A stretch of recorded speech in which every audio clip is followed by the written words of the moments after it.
dari Prodi Psikologi Fakultas Kedokteran. Sebelumnya, terima kasih kepada Ibu Yara Anita Natasha, SPSI, MPSI, Psikolog, selaku dosen pengampu mata kuliah Psikodiagnostik 3. Melakukan wawancara, jadi ada beberapa tahap yang akan kita lalui. Nah, untuk yang pertama kali itu adalah identitas interviewee. Nah, di sini klien yang saya wawancarai yaitu saudara AF, berjenis laki-laki, tempat dan tanggal lahirnya Kuala Simpang 28 Januari 1999, usianya sekitar 21 tahun, pendidikan terakhir S1 atau mahasiswa, suku bangsa Padang, agamanya Islam, alamatnya Aceh Tamiang. Dia anak ketiga dari 5 bersaudara.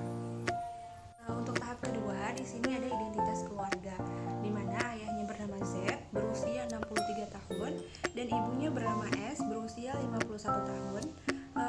Ia memiliki saudara 4 orang. Nah, saudara yang pertama bernama MJH, usianya 30 tahun. Nah, yang kedua itu ada bernama CW, berusia 29 tahun. Nah, yang ketiga DM, berusia 19 tahun. Nah, yang kelima itu ada SSB, berusia 14 tahun.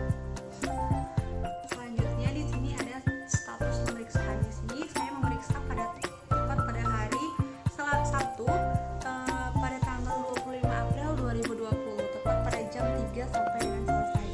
Nah, tempatnya di Labuhan Batu Selatan via telepon karena wabah virus COVID-19 yang melanda Indonesia. Nah, tujuan pemeriksaan di sini untuk melihat perilaku prososial pada individu. Yang keempat di sini ada proses wawancara. Nah, dalam proses wawancara itu terdapat poin pertama ada prosedur wawancara. Sebelum melaksanakan kegiatan interview, terlebih dahulu interviewer melakukan persiapan sebelum melakukan interview. Persiapan merupakan elemen terpenting ketika akan melakukan sebuah aktivitas. Pelaksanaan interview meliputi kegiatan persiapan dan kegiatan selama interview dilaksanakan, yaitu melakukan building rapport, tanya jawab seputar informasi yang akan digali, mencatat informasi yang didapatkan dengan tulisan yang singkat, sekaligus mengobservasi tingkah laku interviewee selama proses interview berjalan sebagaimana untuk melengkapi informasi yang ada. Yang kedua, di sini ada proses building rapport. Di sini membangun rasa nyaman dalam sebuah wawancara pada interviewee. Nah, sebelum memasuki kepada proses tanya jawab, interviewer berusaha untuk membangun suasana antar interviewee dan interviewer dengan menanyakan kabar interviewee terlebih dahulu. Nah, tidak hanya itu, untuk membangun suasana building rapport, interviewer menggunakan bahasa yang nyaman, yaitu disesuaikan dengan cara interviewee berbicara sehingga interviewee tidak merasa sulit untuk memahami pertanyaan-pertanyaan yang akan kita ajukan. Nah, selain itu, interviewer juga memberikan ekspresi yang ramah dan merasa nyaman dalam proses interview. Welcome terhadap interviewee harus berkesan nyaman dan menggunakan intonasi yang tidak terlalu tinggi sehingga interviewer merasa nyaman dalam suatu interview. Poin yang ketiga di sini ada rancangan dan pelaksanaan asesmen. Nah, di sini ada berbentuk tabel di mana di sini berisi dimensi, aspek, tujuan, metode, sumber data serta pelaksanaan. Nah, di sini dimensinya yaitu perilaku prososial. Aspeknya terdapat 5 aspek di sini. Yang pertama itu ada berbagi, yang kedua menolong, nah yang ketiga itu ada dermawan, yang keempat ada kerjasama, serta yang kelima ada jujur. Nah, di sini wawancara ini memakai metode wawancara terstruktur. Pelaksanaannya pada hari Sabtu tepat pada tanggal 25 April 2020. Untuk yang selanjutnya di sini ada landasan teori. Nah, di landasan teori ini ada beberapa poin. Nah, poin yang pertama itu ada dimensi. Di sini perilaku sebagai sesuatu yang dilakukan oleh setiap individu dalam sesuatu yang bersifat nyata. Nah, di kehidupan sehari-hari terdapat berbagai macam perilaku. Salah satunya adalah perilaku prososial. Nah, perilaku prososial dapat dimengerti sebagai perilaku yang menguntungkan penerima, tetapi tidak memiliki keuntungan yang jelas bagi si pelaku. Nah, menurut Baron, perilaku prososial adalah suatu tindakan menolong yang menguntungkan orang lain tanpa harus menyediakan suatu keuntungan langsung pada orang yang melakukan tindakan tersebut, dan mungkin melibatkan suatu risiko bagi orang yang menolong. Nah, perilaku prososial didasari oleh dukungan nilai dan norma yang dianut individu tersebut. Perilaku prososial merupakan bagian dari kehidupan sehari-hari.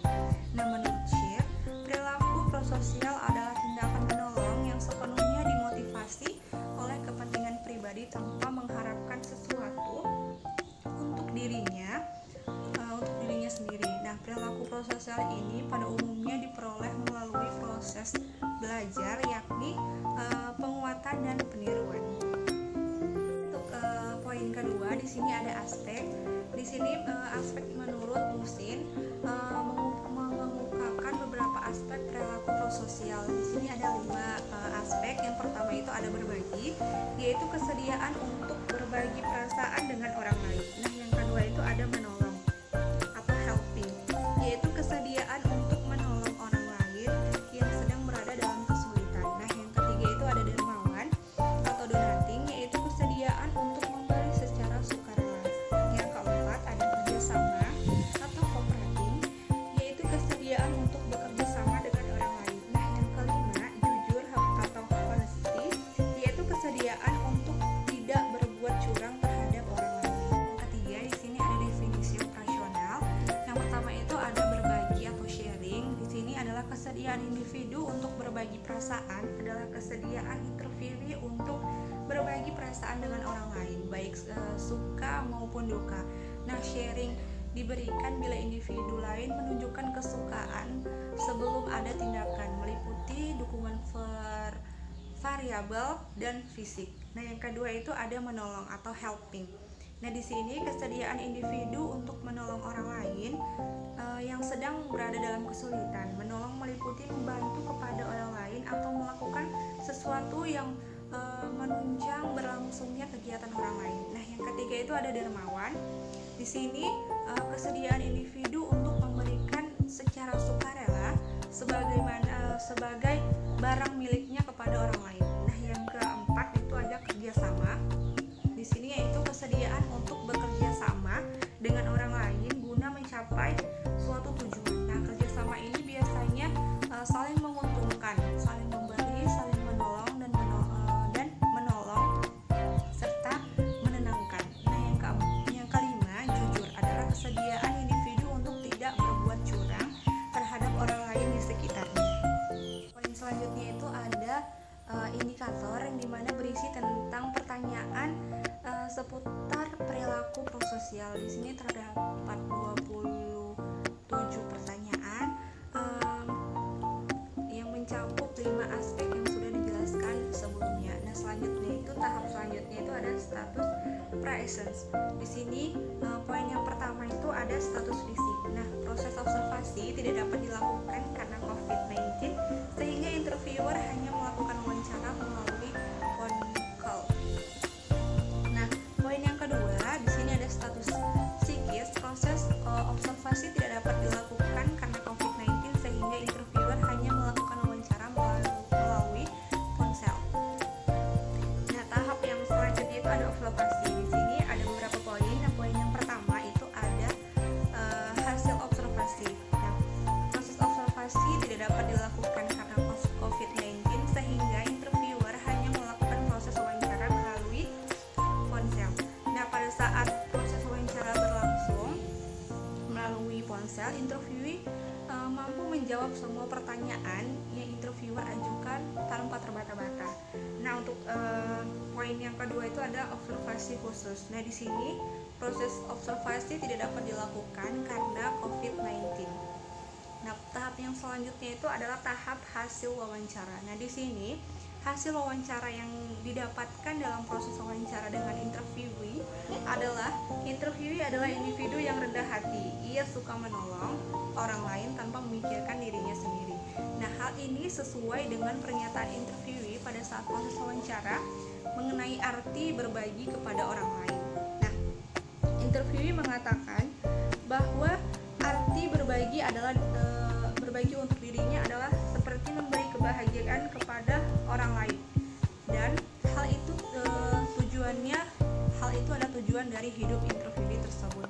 Nah, introverti adalah pribadi yang suka menolong orang lain dan ia peduli terhadap orang di sekitarnya yang membutuhkan bantuannya. Introverti adalah pribadi yang suka melakukan kerjasama dengan orang lain. Seperti pernyataan yang dikatakan oleh introverti bahwa kerjasama merupakan cara untuk lebih cepat menyelesaikan suatu permasalahan. Nah, dengan adanya kerjasama, suatu permasalahan lebih cepat diatasi daripada kerja sendiri. Nah, introverti merupakan individu yang tidak lupa dengan orang sekitarnya yang membutuhkan bantuan. Introverti suka berbagi kepada siapapun.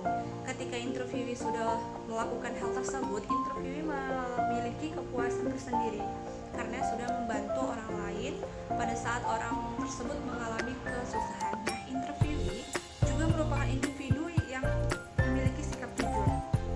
Terlihat pada saat introverti menanyakan pandangan kejujuran bagi dirinya. Nah, introverti mengatakan bahwa kejujuran bagi dirinya merupakan perilaku yang baik yang harus dilakukan, karena perilaku jujur merupakan suatu kepribadian dari dirinya yang mana ia baik atau buruk. Nah, sikap jujur tersebut merupakan suatu didikan dari orang tua introverti sehingga introverti tetap menerapkan sikap jujur tersebut pada dirinya.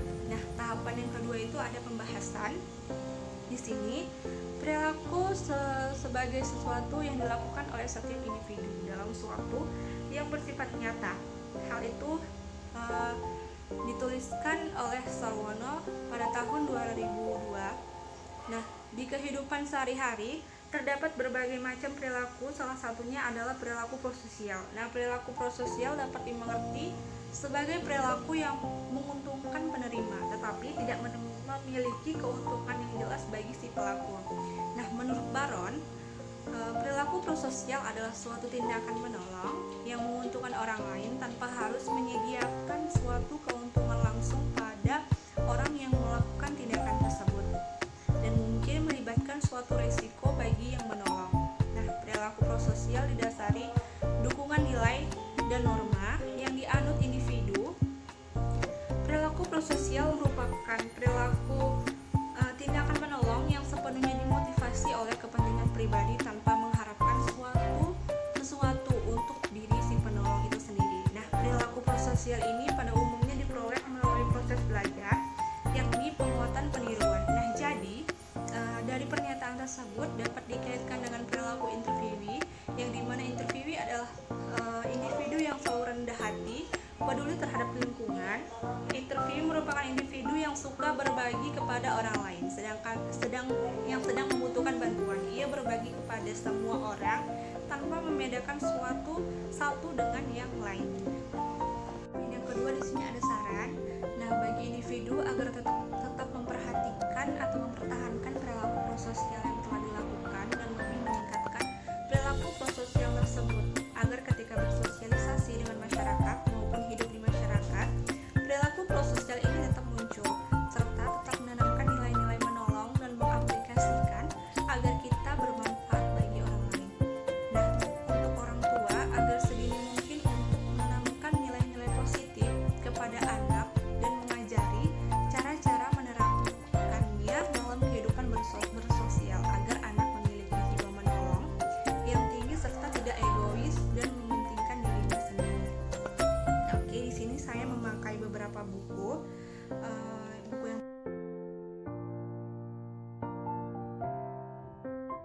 itu ada lampiran, di mana terdapat 2 poin. Di sini ada informant conscience dan riwayat hidup.